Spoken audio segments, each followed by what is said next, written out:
Go Blue, everybody. I'm Steve Dace, and I wanted to give you some instant reaction to my thoughts watching Michigan's spring football game as the Sharon Moore era gets underway on Fox here on a Saturday afternoon. First of all, fantastic production by Fox, I thought. I mean, really next level stuff. And the opening intro, that was a spring game. I mean, that was pretty fantastic. Some great on-the-field analysis from Joel Klatt, Charles Woodson, interviews. Jason Manini up in the booth with our very own Jake Budd as well. Just really a top-notch production. So I thought it was very well done. As for the game overall, reminded me a lot of last year's spring game. I mean, the weather conditions looked similar. The scoring was about the same. There was a little bit more scoring with a first-round draft pick at quarterback named J.J. McCarthy that they didn't have this year. But a lot of the things I liked about last year's spring game, the overall depth and athleticism on the roster, evident again here in this spring game. I mean, we're not going to be as deep as we were a year ago. That could very well be the greatest Michigan football team of all time, maybe the greatest Michigan football team of any time moving forward. Okay, but I thought the culture was there. I loved the pursuit to the football, the physicality, the viciousness. I thought the way Joel Klatt kind of explained that, you know, at Michigan right now, everything's new, but everything is still the same, meaning that the names have changed, but the culture is there. And that's for those of us that, you know, are my age or older, and you remember what things were like in the Schembechler era, and then you rolled that into Mo and Lloyd. That we kind of took that for granted for 30 years. It was just a new prospect of players that we were going to be impressed by, that we would get to know every few years. But the style of play, the success on the field was the constant. It was just a matter of how successful that would be. So that carryover is there, and I was very impressed by that. I thought the depth demonstrated on the defensive side of the football, again, on both the maize and blue teams, I thought was really outstanding. Zeke Berry, there's been a lot of talk about him, and sometimes there's a lot of talk about a guy because he's needed, and they talk a guy up. He's needed with the injury to Rodmore and Keon Sabb moving on, but he lived up to that today. I thought DJ Waller played very well. Ishmael played very well. I liked what I saw.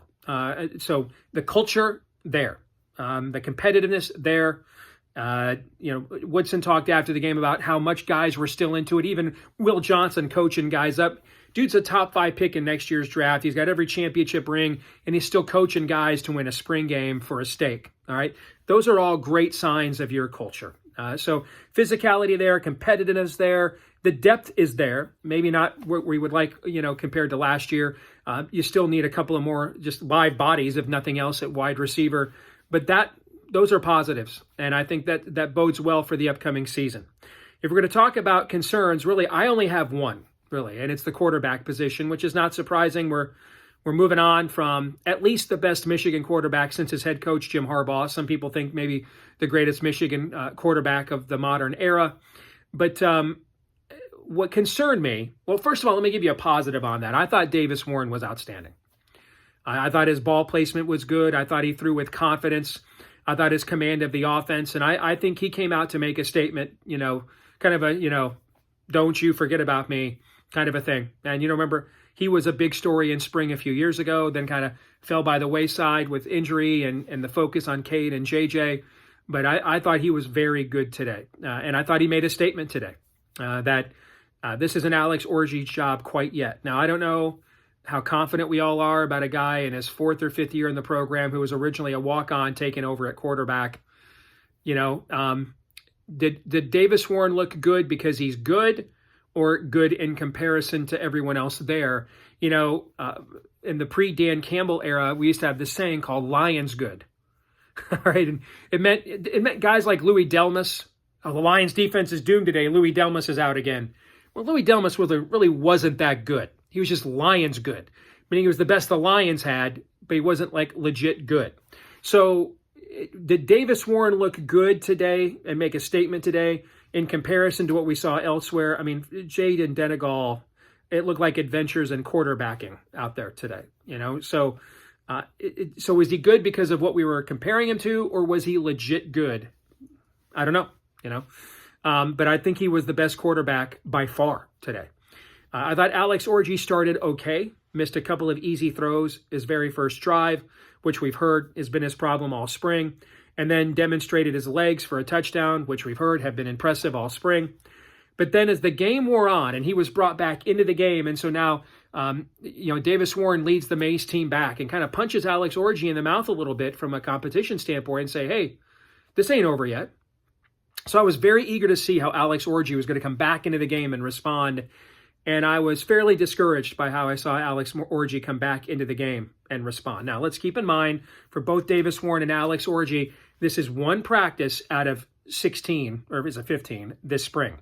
But it is one that, hundreds of thousands of people at least are watching on TV.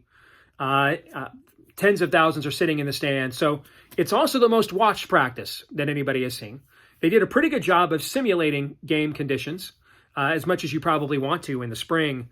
And I was just hoping that Alex Orji was going to impress more. And I think the odds Michigan is going to go portaling for a quarterback remain high. Another position they're going to go portaling for, kicker. I don't know if you guys saw the look on Sharon Moore's face when Samaha missed that chip shot kick there right before the half. But that's a look that says, I'll be in the transfer portal replacing you Monday. I mean, that was, we've heard there are some issues there throughout the spring. Hopefully another James Turner can be unearthed like we were able to last year, who was a huge weapon at kicker for us last year, going back to, especially if you look back at the Ohio State game. So kicker and quarterback are my two concerns primarily coming out of this. We still have some areas, and every team pretty much does, except for like a Georgia, where we could highlight some depth. We still need a few more live bodies at wide receiver, for example. I'm sure we'd still like to have another interior defensive lineman or two to spell the brand name guys we all know. But overall, I liked the product on the field. I liked the physicality, the viciousness, the pursuit, the athleticism, the depth, the speed.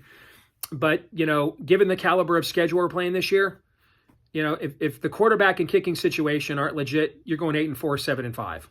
And you're going to lose a lot of games, 21-17, 24-21. So we need more at quarterback, I think, or one of these guys that are on the roster to take a big step here this summer. And that can happen. There's an old saying in the NFL, you are allowed to coach the guys. So they can improve. I would love to know what Jalen Milroe, I'd have to go back and look. What did Jalen Milroe look like this time last year in the Alabama spring game? Because I know Orji gets compared to him a lot. And then the kicking game.